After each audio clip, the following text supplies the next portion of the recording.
Vamos aqui fazer um jogo rápido, né, sobre o dízimo. Com isso eu não estou dizendo que nós não temos que dar contribuições ao local de culto que nós pertencemos. O que queremos mostrar com esse vídeo é que os fins não justificam os meios. Nós temos que lutar com as armas que Deus disponibilizou para que lutássemos com elas. O apóstolo Paulo fala muito sobre oferta, sobre contribuição, e na realidade a sua grande maioria era para os irmãos necessitados da Judéia. Mas se você pertence a um local e ali tem que pagar aluguel, tem que pagar água, luz, as contribuições normais, nós devemos fazer. O que nós não podemos fazer é mudar os textos bíblicos e encaixar da forma como nós queremos, né?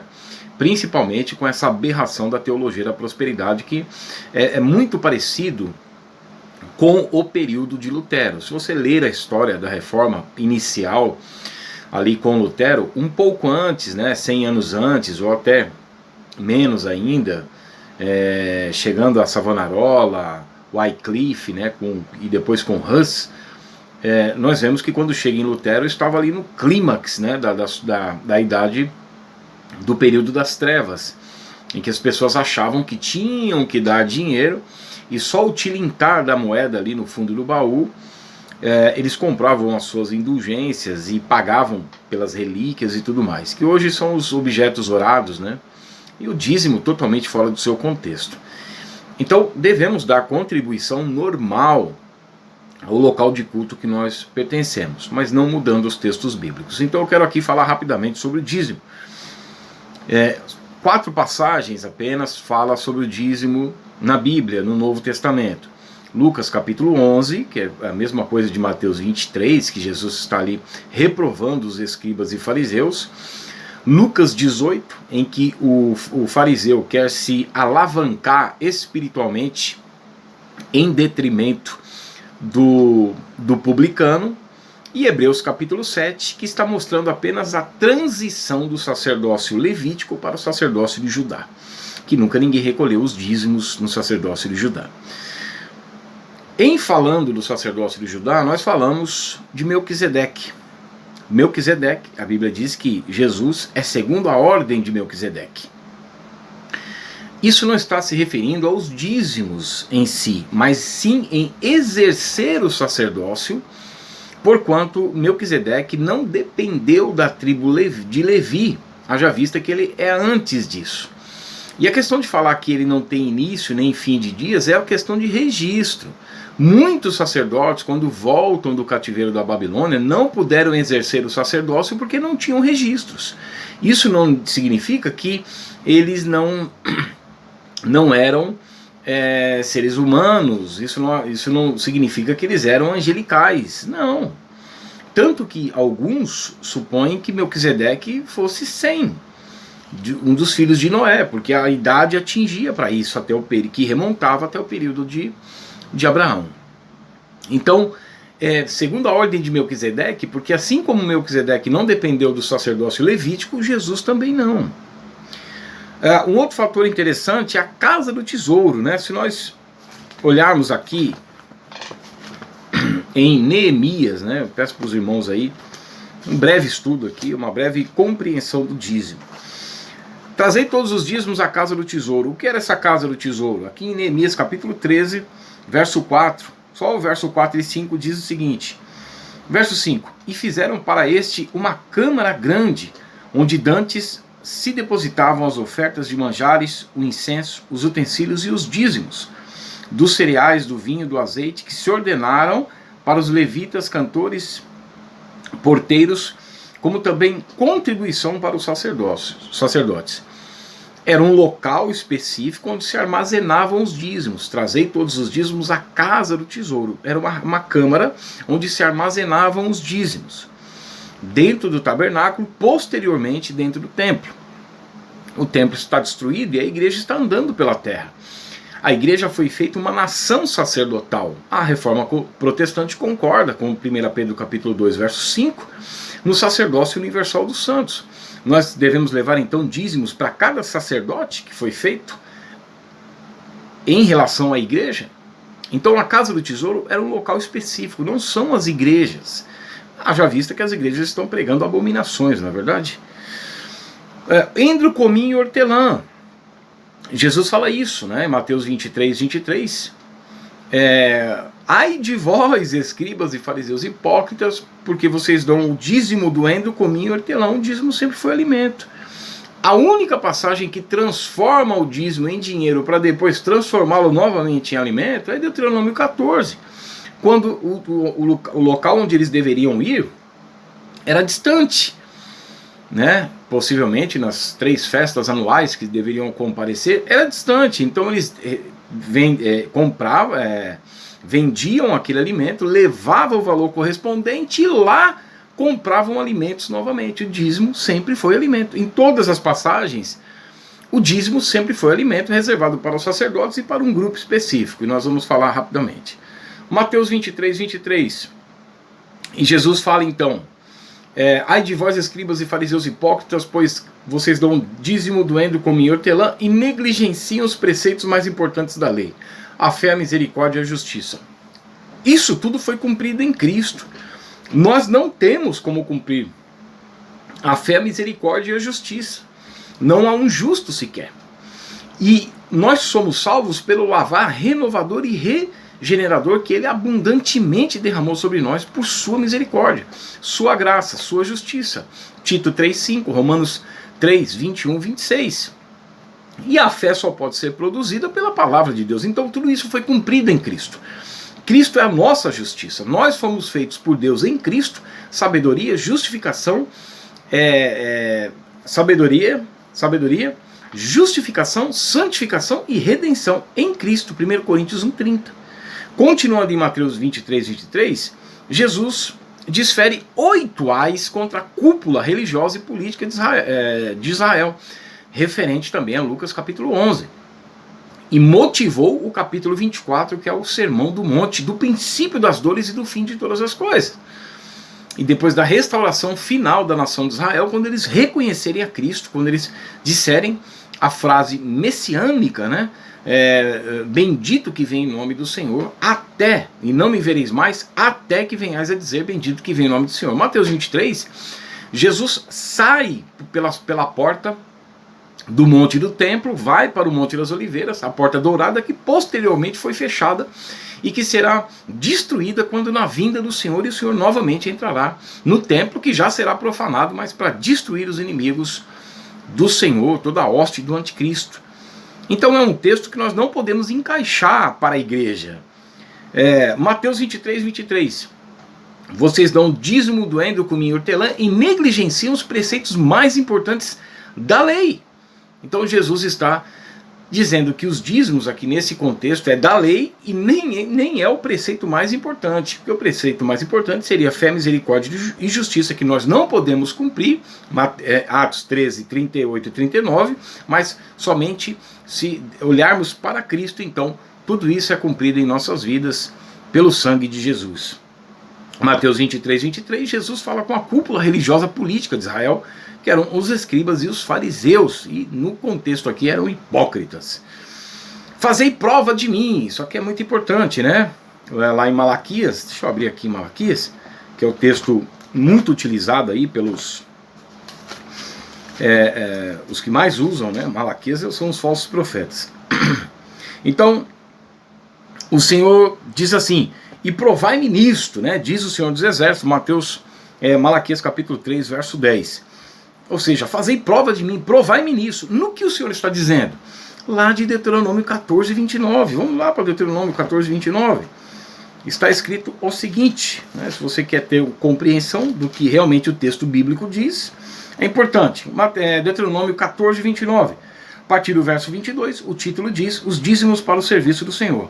Então, virão o levita, pois não tem parte nem herança contigo, o estrangeiro, o órfão e a viúva, que estão dentro da tua cidade, e comerão e se fartarão, para que o Senhor teu Deus te abençoe em todas as obras que as tuas mãos fizerem. O Senhor promete aqui bênção. Só que os sacerdotes não estavam cumprindo. Então o Senhor disse assim, provai-me nisto, que se vocês voltarem então eu vou abrir as janelas dos céus. Então eles não estavam cumprindo. Deus está dizendo assim, olha, lembra a promessa que eu fiz lá, em Deuteronômio 14, 29, que eu ia abençoar a obra das mãos de vocês? E aqui no capítulo 2 de Malaquias, olha o que diz. Agora, ó sacerdotes, para vós outros é este mandamento. Se o não ouvirdes e se não propuserdes no vosso coração dar honra ao meu nome, diz o Senhor dos Exércitos, enviarei sobre vós a maldição e amaldiçoarei as vossas obras, as vossas bênçãos. Já as tenho amaldiçoado, porque vós não propondes isso no coração. Lembra do Deuteronômio 14, 29?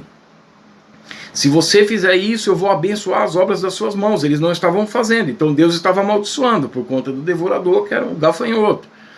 E aí Deus no versículo 10 do capítulo 3, ele chama eles à memória. Olha, vocês lembram daquilo que eu disse? Então façam prova disso para ver se eu não torno a abençoar a obra das mãos de vocês.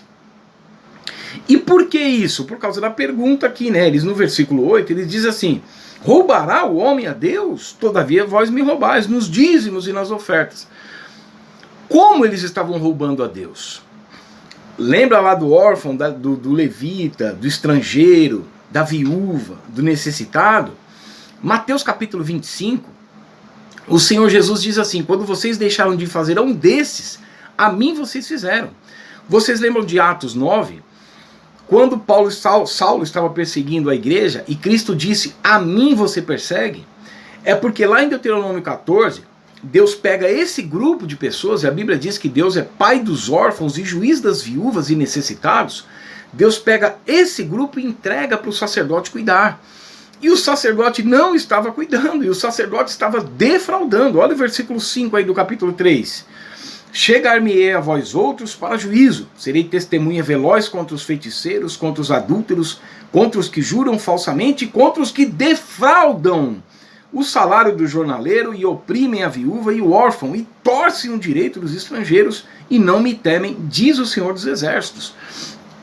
Eles estavam tirando o direito dessas pessoas, então Deus está dizendo assim, roubará o homem a Deus? Quando não fizesse um desses pequeninos a mim, fizesse, Saulo, Saulo, por que me persegue? Eu sou o pai dos órfãos e juiz das viúvas, então se vocês não estão fazendo a eles, vocês estão me roubando. Aonde? Nos dízimos. Esse daqui é o contexto. O interessante é que aqui tem uma pergunta, né? Eles só utilizam essa pergunta, roubará o homem a Deus? Todavia me roubais nos dízimos. Aí eles pregam na igreja, tá vendo? Você está roubando a Deus. Os roubadores não herdarão o reino do céu. Só que tem mais pergunta aqui no livro de Malaquias. Olha o capítulo 1, verso 6. O filho honra ao pai e o servo ao seu senhor. Se eu sou pai, onde está a minha honra? E se eu sou senhor, onde está o respeito para comigo? Diz o Senhor dos Exércitos. A vós outros, ó sacerdotes, que desprezais o meu nome. E vós dizeis, em que desprezamos o teu nome? Não tem só a pergunta do roubará o homem a Deus? Mas aqui também, ó, em que desprezamos o teu nome? Versículo 7. Ofereceis sobre o meu altar pão imundo e ainda perguntais, em que te havemos profanado? Ou seja, aqui tem mais perguntas. Nós vamos levar pão para o altar, nesse contexto aqui, das ofertas e de sacrifícios que eram levados, né, animal coxo. Nós não faremos isso, não é verdade? Então, eles estavam roubando a Deus no tocante à não distribuição dos dízimos. Olha aqui, o dízimo não era da lei, mas foi introduzido na lei. Lá em Hebreus capítulo 7, diz que eles recolhiam os dízimos de acordo com a lei. Ah, mas o dízimo é antes da lei, é anterior à lei. Tudo bem, o sábado, a circuncisão e o levirato eram anteriores à lei. Porque nós só observamos o dízimo. Não é de se questionar, né? Repreenderei o devorador, né? Malaquias, por vossa causa repreenderei o devorador. Devorador, lá em Levítico capítulo 11, verso 22, é um animal liberado para consumo. Não é considerado um animal imundo, nem como animal. Imagina sendo demônio, não é demônio. Então não é um demônio que vai entrar na sua vida se você não estiver tirando 10% do seu salário, que às vezes você só tem para pagar o aluguel, para comprar alimento para os seus filhos, em que a igreja tem que ajudar. Aqueles irmãos que no momento estão tendo, eles ajudam os que não têm. Atos capítulo 2, verso 42 e 47 era exatamente dessa forma. Atos capítulo 4, verso 32 e 37. 2 Coríntios capítulo 8, verso 1 a 15. 1 Coríntios capítulo 16, verso 22. 1 João capítulo 3, verso 17, gente. Então os irmãos têm que se ajudar, né? Essa é a referência que nós temos de como o povo de Israel vivia no regime, né? no passado, no antigo pacto. Então, por vossa causa repreenderei o devorador. Por quê? Se o sacerdote voltasse a obedecer a Deus, lá como está em Deuteronômio 14, 29, então por causa dessa obediência, Deus ia repreender o devorador.